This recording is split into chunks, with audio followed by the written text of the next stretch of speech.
Bonjour à tous, j'espère que cette vidéo vous retrouve en grande forme et que vous tenez le coup donc, dans les exercices que je vous propose. Donc ici, je vais faire l'élément blanc qui vient là, qui va être assez simple à faire, une box, quelques extrusions, donc rien de très compliqué. La plus grande difficulté, ce sera de bien le positionner par rapport à la largeur globale, en fait, simplement. Avant ça, je vais venir supprimer les deux polygones qui sont ici de mon casque. Donc je vais passer ici en mode polygonal et simplement appuyer sur Delete pour deleter les faces, pour éviter les problèmes de reconnexion. On devra également, pour que la symétrie puisse bien se faire, réaligner les points ici. Donc je pourrais le faire manuellement en fait, en prenant les points et en les positionnant à 0 au niveau global. Attention ici à la transformation, donc à 0 sur l'axe des X. Voilà. Est-ce que je peux faire une sélection globale sur 2 points et les mettre tous les deux à 0? Attention. Et on dirait bien que oui. Donc ça c'est chouette, c'est une bonne nouvelle par rapport à par rapport à ces petits points-là. Il m'affiche toujours les points, donc ça c'est bien. Là, il y a un léger décalage, mais voilà qui est fait.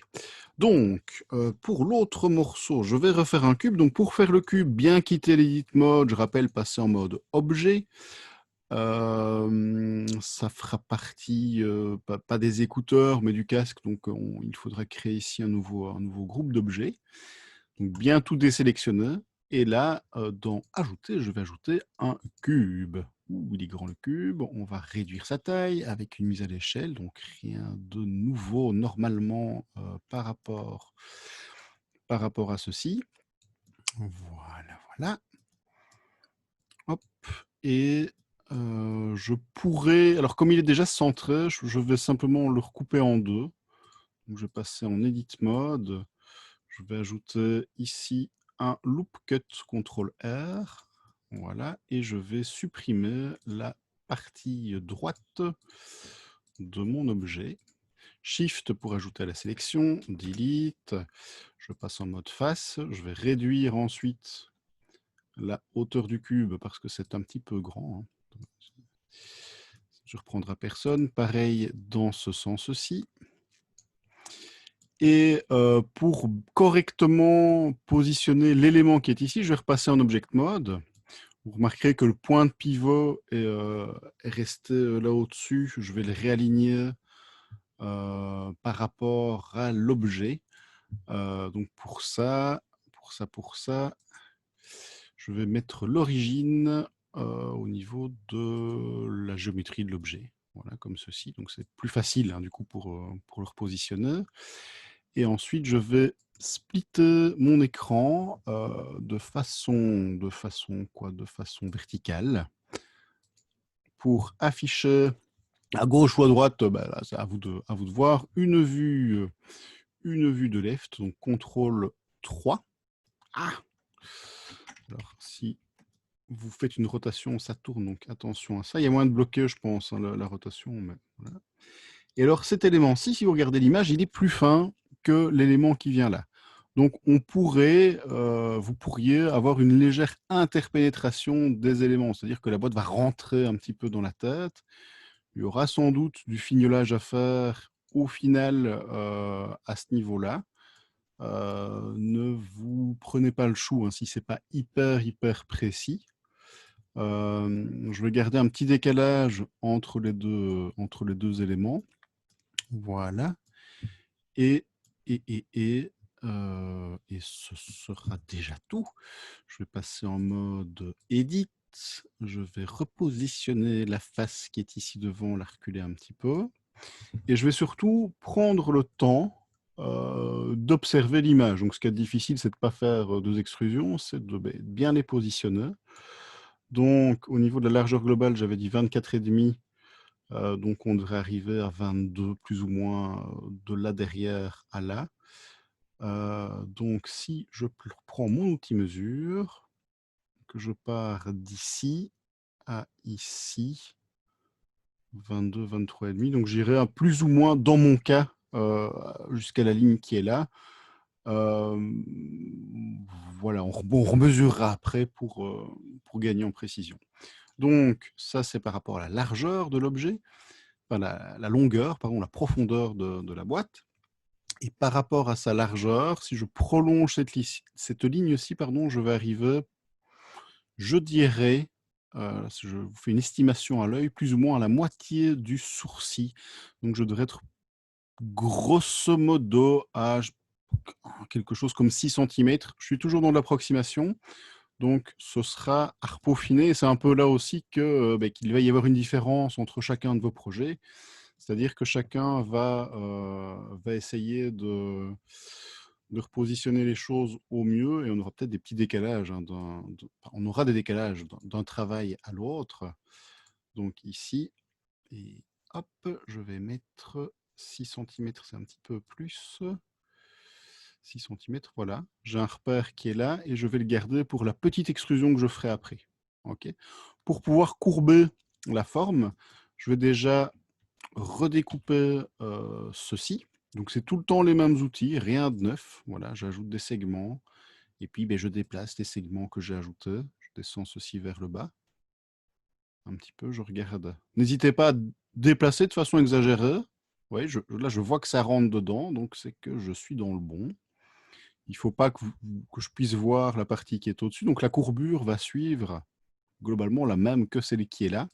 On pourrait utiliser le même niveau de résolution, c'est-à-dire qu'à chaque fois que vous voyez que vous avez un segment sur l'élément qui est ici, ajoutez un segment sur l'objet qui est ici. Donc je vais rajouter une petite ligne tiens, à cet endroit-là. Hop, hop, hop. Alors, il y a moyen de la repositionner, la ligne, mais ça fait des outils en plus, des options en plus. C'est pas indispensable. Voilà, comme ceci. Ça, c'est très bien. Et alors, ceci, je vais l'abaisser. Ça, on s'en doutait. On s'en doutait. On pourrait également faire une petite rotation. Zut, je prends l'outil rotation, ce sera plus facile. Je regarde si l'axe de rotation est globalement aligné par rapport à la face, vu que c'est une box de base sur laquelle je n'ai pas fait de rotation. A priori, ça va bien se mettre directement, donc il n'y a pas de modification au niveau des axes à faire. Voilà, je fais une petite rotation. Je pourrais faire une petite rotation également sur la ligne d'edge qui est ici. Donc, je vais de plus en plus appuyer sur 1, 2, 3, vous voyez, pour passer des points au segment, aux faces, pour gagner du temps. Donc, c'est l'utilisation des raccourcis, que ce soit dans Photoshop, dans Blender, dans n'importe quel soft, qui va faire, donc Shift Alt ici, qui va faire que vous allez aller plus vite et que l'exercice que vous allez faire chez vous, plutôt que de mettre 2 heures, vous allez le faire en 1 heure. Donc ça vaut vraiment la peine de faire ça chez vous. Donc voilà, je poursuis, je regarde ici si j'ai, vous voyez, un petit décalage entre l'élément qui est derrière et cet élément-ci, c'est ça qui est important. Je regarde si j'ai globalement la même résolution. Là, vous faites 3 extrudes, vous l'aurez. Et ensuite, je vais, là, ça rentre un peu dedans, c'est pas grave. Je vais remesurer le tout. J'avais dit 6 centimètres et demi. Donc la dernière extrusion, je vais la faire plus ou moins jusqu'ici. Donc extrude région. Hop, voilà. Et éventuellement, je vais redéplacer un petit peu la face que je viens de créer. Jusqu'ici. On pourrait faire une légère rotation dessus. Mais une fois que ça c'est fait, je vais prendre les 3 éléments qui sont ici et je vais faire une première extrusion. Alors, je réfléchis un petit peu à la structure finale. Tac, tac, ouais, ok. Donc, je vais repasser CTRL 3 en vue de left. J'ai ceci, j'extrude. Hop, une première fois. Jusqu'ici, donc là, je vais descendre. Je le fais tout de suite, hein, vous noterez que je le ferai au fur et à mesure. Parce que c'est plus facile. D'ailleurs, ces points-là sont trop hauts aussi. Je vais tout de suite les redescendre. 1, je passe en point, Shift Z, je sélectionne mes points et je vais les redescendre un petit peu. Ouais, il faut que ça descende, que ça suive la forme globale du crâne. Je remarque qu'il y a des points là qui n'ont pas été sélectionnés. Tiens. malgré mon Shift Z. Pourquoi? Parce qu'il ne les affiche pas. Donc, le plus simple pour éviter le problème de sélection, c'est de faire au niveau des segments un Shift Alt, de venir cliquer ici. On va y arriver. Voilà. Donc il va prendre les segments. Ah, il s'arrête ici parce que j'ai supprimé la face. OK. Donc ça, c'est pas l'idéal. Donc je vais repasser en mode point, décidément. Comment vais-je faire ça? Je réfléchis, je ne recommencerai pas cette vidéo malgré ce petit bug. Je vais venir ici en dessous et je vais ajouter les points un à la fois. Donc, vous devez avoir 10 points de sélectionnés ici. OK. Donc, pour être bien sûr de bien tout déplacer. Alors, normalement, il y a moyen de faire plus simple par rapport à ceci. C'est une question d'affichage. Je pourrais afficher les rayons X. Et là, vous voyez que d'un simple clic, j'obtiens tout directement.